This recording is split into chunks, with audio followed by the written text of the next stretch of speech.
Righto, let's clean the underside of this Evo. It's a TMak.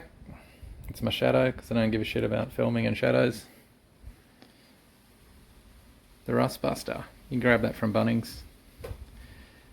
I use the Auto Gloom products. Use whatever you want. Something that does the similar sort of thing. So the paint reno, that's a good one for just cutting through grime and getting yourself sorted out to get to the base of the paint. Super resin. It's not too bad. Gives it a nice polish. Sort of semi-seals it up. And then just to give it a bit more protection and make sure it lasts, then you chuck on an actual sealant. What am I going to use? Gotta love the love hearts. So that's a oven poker, whatever you call it, thing to check your chickens or whatever else. Stole it from the missus. It's fantastic. Little rubber bits, good for getting into gaps on the end of it. Find one of your missuses, I'll just go and buy one. Be a man. Toothbrush, just get a hard one from Woolies or wherever, cheapest you can get. Paintbrush, a couple of microfiber cloths, gloves, get them from Woolies again, and just some plastic plates. Also, probably some safety glasses. So added in a couple more, just some multi-purpose cleaner, just to get rid of the grime in some areas if you need it. Those lovely glasses. Also going to need some jack stands, one either side in prep for when you get the thing up on trolley jack. Trolley jack sitting there with a shitty space saver from the other Lancer. If you want me to do a video on how to jack a TMak up, I know most of you know how to do it, but like me, you always got to find out for a first time. Happy to do it. I'll run through a bit of it in this anyway. Righto, also, either something you can roll in under, blanket, whatever you can get, because it gets pretty uncomfortable sitting in there for that long. Let's jack this thing up.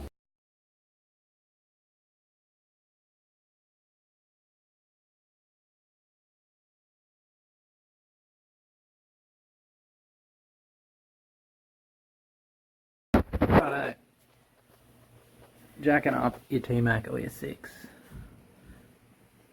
Just put the trolley jack on the middle of the diff there. It's a pretty good spot to do it. It's in the manual, I think, is jacking it from that point. As you can see, it's pretty filthy at the back. Not done yet. You know, a little bit of surface rust, stuff that'll clean up, a little bit of oxidization. It's an area that I treated a little while back in preparation for this, just with the Rust Buster, just to clean some of it up, so I'll seal all that up. You can see I'm not using rubbers on either of the rear sills for a simple reason. When you set your trolley jack up, don't turn it and lock it in with the force of a friggin' gorilla. Like, you only need to just tighten it in, and that'll hold it up. Like, this has been up for 10 minutes now and hasn't moved. Obviously it's got the stands under it. So when you let it out, you just let it out very gently and it can rest on that. A lot of the guys use rubber. I used to, but I haven't bent them yet. I don't plan to. I just rest the car very gently down on them instead of just pulling it off the jack and letting the thing slam onto the stands. So anyway, that's what we got. It's a bit cleaner down the front there. I don't know if you can see it or not. I'll have a look in a minute though.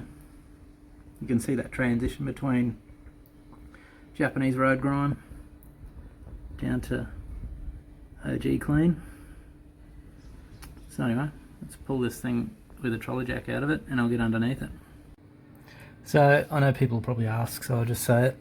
See the little notches? This chap here and this one, that's where you want to put your stand. If you put it either side, it's going to bend. It's reinforced there. So yeah, get your jacks in the right position. So right now it's forward, so I'll slide that back in a minute. But that's where you want it. And as I say, some guys use rubber. Depends what you want to do. Do what you want, it's your car. Alright, sorry for the bumps, but let's roll under this thing and see what's going on. So this thing's had probably 3 or 4 months worth of use, driving in rain, whatnot, where the front was all cleaned and detailed. So you can see on the sides underneath, looks pretty good. Over in here, that's the line to what I'd cleaned back, so that's all dirty. It's all clean, you can see the difference. Also on the exhaust there, you can see the little bit of oxidisation, but if they give that a wipe, that'll come up as clean as it was new last time. I might give that a go, see what happens.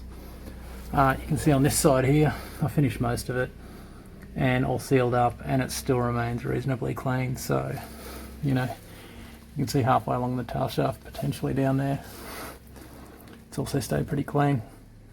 So, you know, obviously if you're driving it in weather like I do, you know, it's still going to get dirty after the fact, but at least it's going to be sealed up and not going to be exposed to the shit on the road. So anyway, it's a good look at what's going on.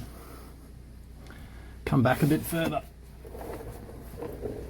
and you can start to see from up here where it's all been sealed up, further up to back here, does need a bit of work. So that's just all surface crap. That'll all come up quite well. So, and once we seal that up, it'll just be that off silver colour, you know, once it gets a bit of rain and shit on it. So you can see up in here, it all looks pretty good. There's not too much bad with this thing. It's pretty clean originally anyway. It doesn't look too bad. Previously I had cleaned inside the wheel wells. I didn't do the back deliberately just because I knew I was going to do it when I was under here. So yeah, but the wheel wells are all done the same. They've been all restored. Look pretty good. I'm happy with it. Anyway, let me set this crap up and we'll start somewhere.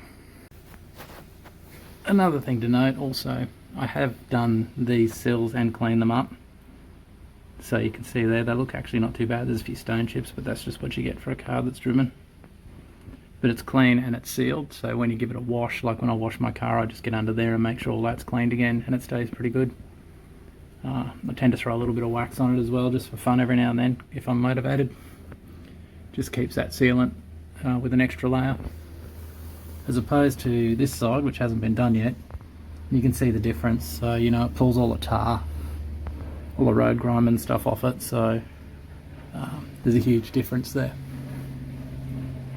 So from there to there, and that's still dirty, like I haven't washed that. That's just from driving the other week up the Gold Coast hinterland. So once I wash that, that'll come back as good as the paint is normally, so like new.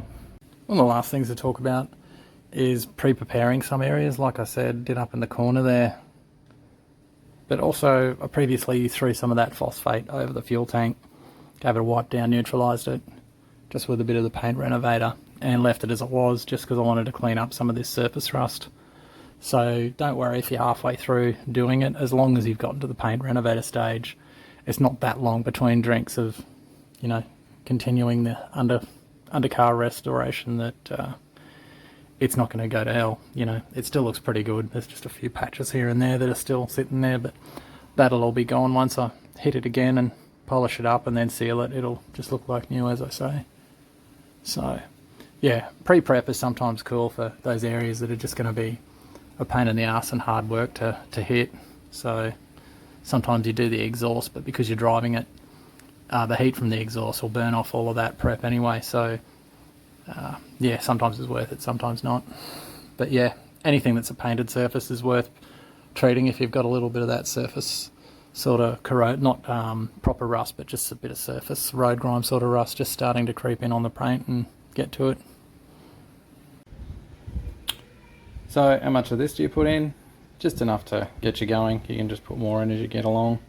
Like I say, just make sure you got your gloves and all that on.